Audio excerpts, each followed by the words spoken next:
Assalamu alaikum rahmatullahi wa barakatuhu.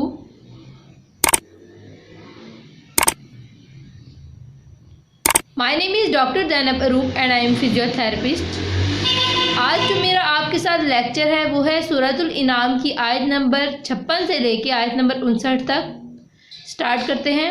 نحمدہ ونصلی علی رسولہ الکریم اما بعد فاعوذ باللہ من الشیطان الرجیم بسم اللہ الرحمن الرحیم رب اشرح لی صدری ویسر لی امری واحلل عقدۃ من لسانی یفقہوا قولی ربی زدنی علما. بسم اللہ الرحمن الرحیم. سٹارٹ کرتے ہیں آیت نمبر 56 سے. کل کہہ دیجئے انی بے شک میں نہیتو روکا گیا ہوں میں ان کے عبد میں عبادت کروں الذین ان کی جنہیں تدعون تم پکارتے ہو من دونی سوائے اللہ کے. کل کہہ دیجئے لتابعوا نہیں میں پیروی کروں گا اہواءکم تمہاری خواہشات کی. قد تحقیق ہے دللت میں بھٹک گیا اذن تب وما اور نہیں ہوں گا انا میں من المہتدین ہدایت پانے والوں میں سے. یہ آیت کا پیچھے ایک پس منظر تھا. اس آیت کے پیچھے پس منظر کیا تھا کہ یہ کفار جو تھے نا انہوں نے آ کے آپ وسلم سے فرمایا کہ ہم آپ پہ ایمان لے آئیں گے لیکن ہماری ایک شرط ہے آپ ہمارے بتوں کے سر پر ہاتھ رکھ دیں اور بس ہم آپ پہ ایمان لے آئیں گے. تو آپ وسلم نے کہا کہ اچھا میں اگر ان کے سر پہ ہاتھ رکھ دوں گا تو مطلب میری چھوٹے سے ایکٹ سے کیا ہو جائے گا, کچھ بھی نہیں ہوگا تو میں کر دیتا ہوں. آپ وسلم کے ذہن میں یہ تھا کہ چلو یہ گمراہی سے بچ جائیں گا اور اسی بات پہ اگر یہ ایمان لے آئے تو سب سے بیسٹ ہے.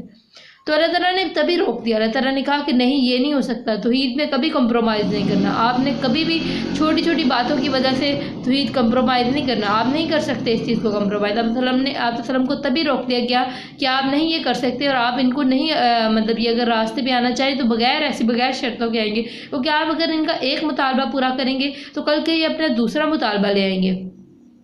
تو آپ وسلم نے فرمایا کہ کہہ دیجیے کہ بے شک میں روکا گیا ہوں. آپ وسلم سے فرمایا جا رہا ہے کہ کہہ دو کہ میں روکا گیا ہوں, کہ مجھے اس چیز سے روک دیا گیا کہ میں عبادت کروں سوائے اللہ کے, اور میں تمہاری خواہشات کی پیروی نہیں کر سکتا کہ جو تمہارا مطالبہ ہے اس کے لیے میں تمہاری بات مان لوں. نہیں, توحید پہ کسی طرح کمپرومائز نہیں ہوتا. جو توحید ہوتی ہے اس پہ فرم اور مضبوط رہنا ہوتا ہے, چاہے آپ کی جان ہی کیوں نہ لے جائے کوئی بندہ. تو آپ وسلم نے فرمایا کہ اگر میں تمہاری یہ بات مان لوں گا اور تو پھر میں بھٹک جاؤں گا, اور اگر میں بھٹک جاؤں گا تو پھر میں صحیح راستے پہ نہیں رہوں گا. تو آپ وسلم کل کہہ دیجیے انی بے شک علی بینات ایک واضح دلیل پر ہوں میرے ربی اپنے رب کی طرف سے. فکذبتم اور جھٹلا دیا تم نے بھی اسے ماں نہیں اندی میرے پاس ماں وہ جو تستعجلون تم جلد طلب کر رہے ہو بھی اس کو. اب اس آیت کی آیت نمبر جو 57 ہے اس میں کیا ہے, اس میں کہا جا رہا ہے کہ علم سے فرمایا جا رہا ہے کہہ دیجئے کہ میں ایک واضح دلیل کے ساتھ ہوں. میں یہ دلیل سے جانتا ہوں, جب میں جانتا ہوں کہ ہمارا مذہب اس چیز کو الاؤ نہیں کرتا, میں جانتا ہوں کہ تم لوگ غلط کر رہے ہو, میں جب ایک چیز کو دل سے قریب سے پہچان چکا ہوں تو پھر میں کیوں واپس آؤں, میں کیوں بھٹکوں, میں کیوں راستہ چھوڑوں. تو آپ وسلم فارم ہو کے وہ بات کر رہے ہیں کہ میں یہ جب اس توحید کو جانتا ہوں اور تم نہیں مانتے یہ تم پر ہے, میں اس چیز کو مانتا ہوں, اس کا ایک پراپر سالڈ ریزن ہے, میں سب کو جانتا ہوں کہ میرا دین کیا ہے.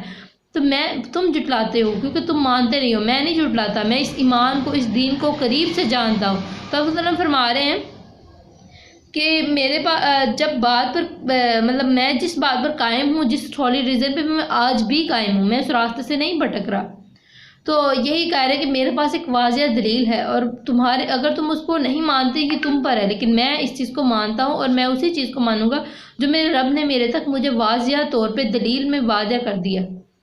اور آگے میرے پاس اور یہ جو بات ہو رہی ہے کہ میرے پاس وہ جو تم جلد طلب کر رہے ہو اس کو تو نہیں ہے. تو کیا چیز نہیں ہے؟ یہ لوگ کہتے تھے وسلم کو کہ اگر یہ بہت ڈھیٹ لوگ تھے, تو جب کوئی دین پہ آپ نے خود دیکھا ہوگا اپنے ارد گرد, آپ کسی بندے کو جو بالکل نہ بات مانتا ہو اور آپ اس کو مذہب کی طرف لے کے آ رہے ہو اور وہ بالکل مذہب کو فالو نہ کرتا ہو, تو آپ اس کو بار بار کہو گے تو وہ آگے سے اکڑتا ہے. ان کا بھی یہی رد عمل ہے کہ ان لوگوں نے بجائے یہ کہ معافی مانگے, بجائے یہ کہ سوری کریں, بجائے یہ کہ نہیں غلطی ہے ہماری, الٹا اکڑ رہے ہیں. اور اکڑ کیسے رہے ہیں کہ بڑے ہی پکے ہو کے کہہ رہے ہیں کہ نہیں نہیں ایسا کبھی ہو ہی نہیں سکتا، اور یہ کہتے ہیں کہ اگر اچھا چلو ہے بھی تو آپ بڑی بڑی عذاب کی وعیدیں سناتے ہو نا، تو عذاب اس عذاب کو کہو کہ ہم پر آ جاؤ۔ مطلب یہ ایسے ڈھیٹ لوگ تھے، تو یہ کہتے عذاب سے ڈرتے نہیں تھے، کہتے تھے عذاب کو اس کو ہوگا اور جلدی لے کر آؤ نا عذاب، ہم دیکھیں کہ کیا عذاب ہے۔ تو آپ صلی اللہ علیہ وسلم فرمانے کہ میرے پاس نہیں ہے یہ کہ میں جلد لے کر آؤں، یہ سارا عذاب کا ہاتھ تو اللہ کے ہاتھ میں ہے نا، کہ اللہ تعالیٰ کا جب دے تمہیں تو اللہ تعالیٰ کے ہاتھ میں ہے، میں تو تمہیں بس اس چیز کی وحی سنا رہا ہوں تاکہ تم اس چیز سے بعد آ جاؤ، اگر تم نہیں آتے تو یہ تمہارے پہ ہے اور تم ہی ایک بہت بڑی مشکل میں پھنسو گے۔ تو کیونکہ انسان ایک جلد باز ہوتا ہے، انسان میں اتنا صبر اور برداشت نہیں ہوتا، تو آپ صلی اللہ علیہ وسلم یہی فرما رہے ہیں کہ ان نہیں حکم اللہ مگر للہ اللہ ہی کا، تو یہ سب اللہ کا فیصلہ ہے، میرا نہیں ہے کہ میں تمہیں یہ فیصلہ کر دوں۔ یقص اور وہ بیان کرتا ہے حق کو وہ خیر بہتر ہے فاصلین سب فیصلہ کرنے والوں میں، تو اللہ تعالیٰ بہترین فیصلہ کرنے والوں میں سے ہے، تو اللہ تعالیٰ بہترین جانتا ہے اس بارے میں، تو تمہیں اس بات کی ٹینشن لینے کی ضرورت نہیں ہے، تو اللہ تعالیٰ سب کچھ بہت ہی اچھے طریقے سے جانتا ہے۔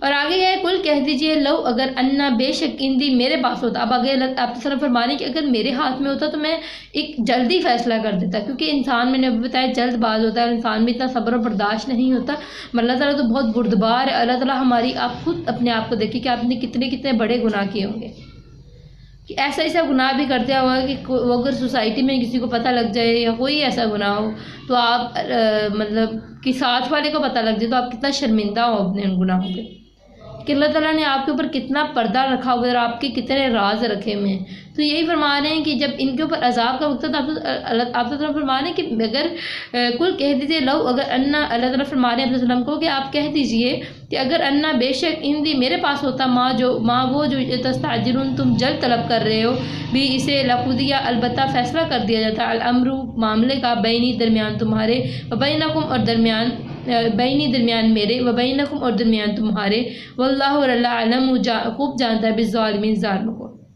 وہی آپ صلی اللہ علیہ وسلم فرما رہے ہیں، آپ فرما رہے ہیں آپ صلی اللہ علیہ وسلم کو کہ آپ فرما دیجئے کہ میں اگر اس چیز کا فیصلہ کرتا ہوتا نا تو میں تو اس کو جلد ہی فیصلہ کر دیتا، اور میں تو مطلب وقت کا آنے کا ویٹ بھی نہیں کرتا، اور میں تبھی یہ فیصلہ کر کے دکھا دیتا، لیکن یہ فیصلہ اللہ کے ہاتھ میں ہے، تو اللہ تعالیٰ اسی کا فیصلہ، اور وہ اللہ تعالیٰ بہت بردبار ہے، وہ اپنی مرضی سے تمہارا فیصلہ کرے گا۔ دیکھو انسان کا ہو تو انسان تو کل کا بھی نہ دن آنے دے اور اسی دن اس کو سزا دے دے، آپ کے ساتھ کوئی برا کر جائے تو ہم ایک دن کیا، ہم ایک گھنٹہ کیا، ایک منٹ بھی ویٹ نہیں کرتے کہ اس بندے کا ہم کچھ بگاڑ دے، اس بندے نے مجھے کچھ کہہ دیا، انسان میں اتنا غصہ بھر دیتا ہے۔ تو اللہ تعالیٰ کی ذات ایسی ہے کہ اللہ تعالیٰ اس کو ڈھیل دیتا ہے، کہ اس کو اللہ تعالیٰ چاہتا ہے کہ وہ سزا سے بچ جائے اور وہ اپنی عقل لے لے، اللہ تعالیٰ بار بار ڈھیل دیتا ہے، پھر اللہ تعالیٰ اسے اگر وہ پھر بھی بعد میں آتا پھر اسے عذاب دے دیتا ہے، اور اگر عذاب نہیں دیتا تو پھر اس کو ایسی بڑی ڈھیل دیتا ہے کہ اس نعمتوں میں جیسے وہ اترانے لگتا ہے خوشی سے، جیسے کل کی لیکچر میں تھا، اور پھر آخر وہ خوشی سے اترانے لگتا ہے، ایسی مطلب ہو جاتا ہے، اور جب وہ اتنا شوخہ ہو کے اپنے آپ کو پتہ نہیں کون سی چیز سمجھنے لگتا ہے تو اللہ تعالیٰ اس کی رسی کھینچ لیتے ہیں اور اس کو اتنا مطلب وہ کب مایوس ہو جاتا ہے اور تب اس کے لیے کچھ بھی نہیں رہ جاتا، ایسے بندے کے ساتھ اتنی بڑی سزا دی جاتی ہے۔ تو اگر آپ کسی آزمائش کے بعد مایوس ہوتے ہوں تو آپ ہوتے غور کریں کہ ایک علی کا فرمان تھا کہ سزا اور کیا نام ہے، سزا میں یہ فرق ہوتا ہے آپ کی عام زندگی کے، کہ آزمائش کے بعد اگر آپ اللہ سے دور ہو جاتے ہیں تو وہ سزا تھی، اور اگر وہ آزمائش کے بعد آپ اللہ کے قریب ہو جاتے تھے تو وہ آپ کی آزمائش تھی، کہ آپ کے اوپر وہ مشکل وقت ہے اور اللہ تعالیٰ نے آپ کو اس پہ سکسیس دے دی۔ تو آپ کو کوشش کرنی چاہیے کہ آپ سکسیسفل راستے پہ چلیں اور آپ اللہ تعالیٰ کے راستے پہ چلیں اور اپنے آپ کو سدھاریں۔ تو آگے ہے تو اللہ تعالیٰ خوب جانتا ہے ظالموں کو، اللہ تعالیٰ ظالموں کو جانتا ہے کہ جو ظلم کرتے ہیں۔ آگے ہے آیت نمبر 59، وَعِندَهُ رسی کے پاس ہے مفاتیح چابیاں، یہ آخری آیت نمبر 59 اللہ تعالیٰ کی صفات پہ ہے کہ وَعِندَهُ رسی کے پاس ہے مفاتیح چابیاں، مفاتیح اگر کیا نام ہے میم کے نیچے زیر آ جاتی مطلب مفاتیح ہو جاتا تو یہ لفظ آپ کا معنی ہوتا خزانے، اب اس کے اوپر زبر ہے مفاتیح تو اس کا مطلب ہے کہ چابیاں، تو اسی کے پاس ہے چابیاں غیب کی. تو اللہ تعالیٰ غیب کا علم رکھتا ہے. اللہ آپ کو پتہ ہے کہ پیغمبر بھی غیب کا علم نہیں رکھتے. ہم نے پچھلی آیت میں بھی پڑھا تھا کہ آپ وسلم بھی غیب کا علم نہیں رکھتے کہ وہ فیوچر بتا دیں. تو پیغمبر بھی, اگر پیغمبر غیب کا علم رکھتے ہوتے تو حضرت یعقوب کو پتہ ہوتا کہ حضرت یوسف علیہ السلام کنویں میں ہیں, یا حضرت یعقوب کو پتہ ہوتا کہ حضرت یوسف علیہ السلام زندہ ہیں, یا حضرت ابراہیم کو پتہ ہوتا کہ جب ان کے بعد ایک فرشتے کا ریوڑ آیا تھا تب ان کو پتہ ہی نہیں لگا حضرت ابراہیم علیہ السلام کو کہ ان کے بعد جب فرشتے آئے کہ یہ فرشتے تھے. تو اگر ایسے ہوتا تو کیا نام ہے, حضرت عائشہ علیہ السلام کے اوپر ایک تہمت لگی تھی اور آپ وسلم اس کے بارے میں بڑے پریشان تھے, اور آپ وسلم اس کے بارے میں شور نہیں تھے لیکن کہ مطلب یہ ٹھیک ہے یا غلط. تو اللہ تعالیٰ نے جب قرآن کے تھرو اس کو مطلب شور کیا کہ یہ مطلب یہ تہمت غلط ہے, تو پھر آپ وسلم کو ایک شیورٹی ملی. تو آپ وسلم کو بھی یہ علم نہیں تھا. تو یہ علم جو تھا یہ غائبانہ علم, یہ صرف اللہ کے پاس ہے. فرد لا یعلمہ, نہیں وہ نہیں جانتا انہیں الا مگر ہوا وہی. تو اللہ ہی مطلب جانتا غیب کا علم اور ہر چیز کو. وہ یعلم, وہ جانتا ہے ما جو فی البری, خشکی میں, والبحری, سمندر میں. اللہ تعالیٰ خشکی, سمندر, ہر قسم کے جانور اور ہر قسم کے ہم دیکھیں آپ یہاں کتنی دنیا میں کتنے کروڑ انسان ہیں, خرب کتنے زیادہ انسان ہیں, اور اللہ تعالیٰ ان سب کے دل کا حال جانتا ہے. خوبصورتی چیک کریں. اور اللہ تعالیٰ ہر ایک کے دل کی سنتا بھی ہے. اور اللہ تعالیٰ صرف اور انسانوں کی نہیں بلکہ جانوروں کی بھی سنتا ہے, حشرات کی بھی سنتا ہے, اور صرف ان کی نہیں بلکہ پانی میں موجود مچھلیاں اور پانی میں موجود جو زندگی ہے اس کو بھی جانتا ہے. تو وما نہیں تسقط, گرتا من ورقۃ, کوئی پتا, الا مگر یعلم, وہ جانتا ہے, ولا نہ حبت, کوئی دانہ, فی ظلمات, اندھیرے میں, الارض, زمین کے.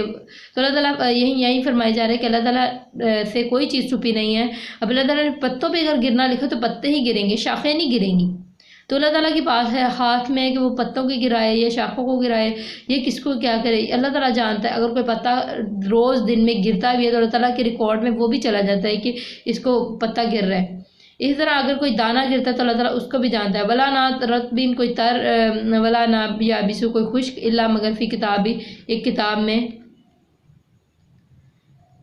مبین, واضح. تو یہ اللہ تعالیٰ کے پاس ایک واضح کتاب میں سب کچھ ریکارڈ ہے. تو اللہ تعالیٰ ہر وہ چیز جانتا ہے. اگر ہمارے پاس جو علم ہے وہ ایک سمندر میں ایک سوئی کے اوپر, مثال میں تھا کہ ایک سمندر میں سوئی کے اوپر ایک پانی ہے, اس سے بھی کہیں کم ہے, اور وہ بھی ہمارے پاس جو علم ہے وہ اتنا ہی ہے جتنا اللہ چاہتا تھا.